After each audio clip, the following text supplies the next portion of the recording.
வணக்கம் ஃப்ரெண்ட்ஸ். இன்றைக்கி என்னோட 35வது நாள் இந்த பயணத்தில். இன்றைக்கி நான் கவுஹாத்தியை சுற்றி பார்க்க போகிறேன். பக்கத்தில் இருக்க காமாக்கியா கோயில், உமானந்தா டெம்பிள் இதெல்லாம் போய் பார்க்க போகிறேன். நேற்று விடிய காலையில் 4 மணிக்கு வந்து என்னை இம்பாலிருந்து பஸ்ஸில் இறக்கி விட்டாங்க.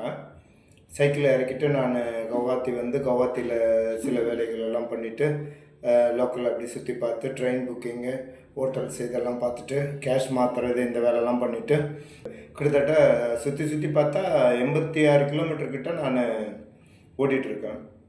சரி பரவாயில்ல, சைக்கிளை புக் பண்ணிவிட்டு அதுக்கப்புறம் அது அடுத்த வெள்ளிக்கிழமை தான் ட்ரெயினில் ஏறுமா, அடுத்த திங்கட்கிழமை தான் நமக்கு சென்னைக்கு வருமா, அதுக்கு மேலே நம்ம எடுத்துக்கணும். அதுக்கப்புறம் அவங்க கொடுத்த ரெசிப்டை கொரியரில் புக் பண்ணலான்னு போனால் அதுவே 8 நாள் கழிச்சு தான் இங்கேருந்து போகுமா. கொரியர் சார்ஜ் எல்லாம் கேட்டால் மலப்பாக இருக்குது. ட்ரெயின் புக்கிங் சார்ஜ் எல்லாம் ரொம்ப கம்மியாக தான், இந்த 1000 ரூபா அந்த ரேஞ்சில் தான் இருந்தாலும் அதுக்கு உண்டான ப்ராசஸ் கொஞ்சம் ஹெவியாக இருந்துச்சு. அப்புறம் அதை கவரெல்லாம் வச்சு பேக் பண்ணவருக்கு தனியாக காசு அதெல்லாம் கொடுத்துட்டு வேலையை முடிச்சுட்டு நேற்று படுக்கிறதுக்கு கொஞ்சம் லேட் ஆகி போச்சு. இன்றைக்கி கவுஹாத்தி லோக்கல் பார்த்துட்டு இன்றைக்கி நைட்டு எனக்கு கவுஹாத்தியிலேருந்து பேங்காக்கு ஃப்ளைட்டு கிளம்புறேன். ஆண்டவனுக்கு நன்றி, எனக்காக பிரார்த்தனை பண்ண அனைத்து உள்ளங்களுக்கும் நன்றி. தொடர்ந்து ஃபாலோ பண்ணுங்கள், தொடர்ந்து பிரார்த்தனையை கைவிடாதீங்க. நாளையிலேருந்து தாய்லாந்தில் சந்திப்போம்.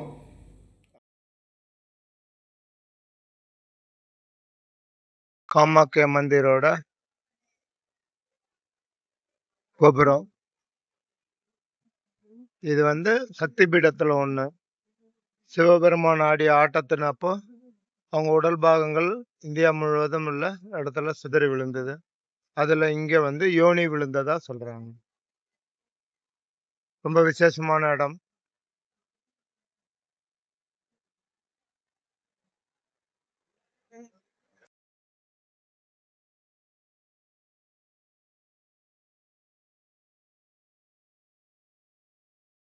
கவுஹாத்தியில் இருக்கிற நேபாளிகளோட கோவிலாம் கிருஷ்ணன் ராதா தான்.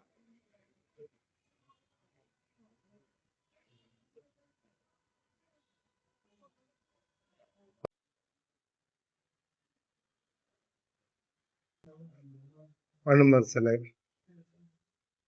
பிரசாதம் கிடைச்சது, சாப்பிட்டாச்சு.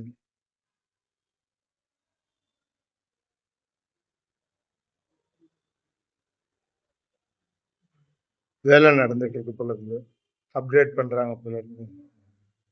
சிவலிங்கம், பார்வதி, விநாயகர், பிரம்மா, நந்தி பகவான். இது உமானந்தா கோவில். சில டைம் சாமியோட சில அளவுக்கு மட்டும் தலை மட்டும் முங்காம இந்த மொத்த ஏரியாவுமே முங்கிட்டு போற அளவுக்கு தண்ணி வந்திருக்கும்.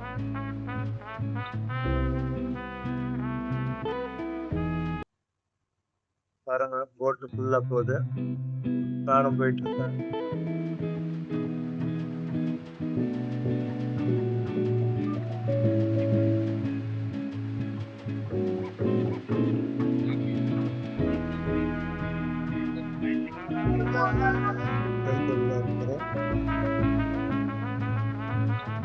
கருவறைக்கு போகிற வாசல். உள்ள படம் எடுக்கலாமா என்னன்னு தெரியல, எடுத்த விட்டா எடுத்துக்கலாம்.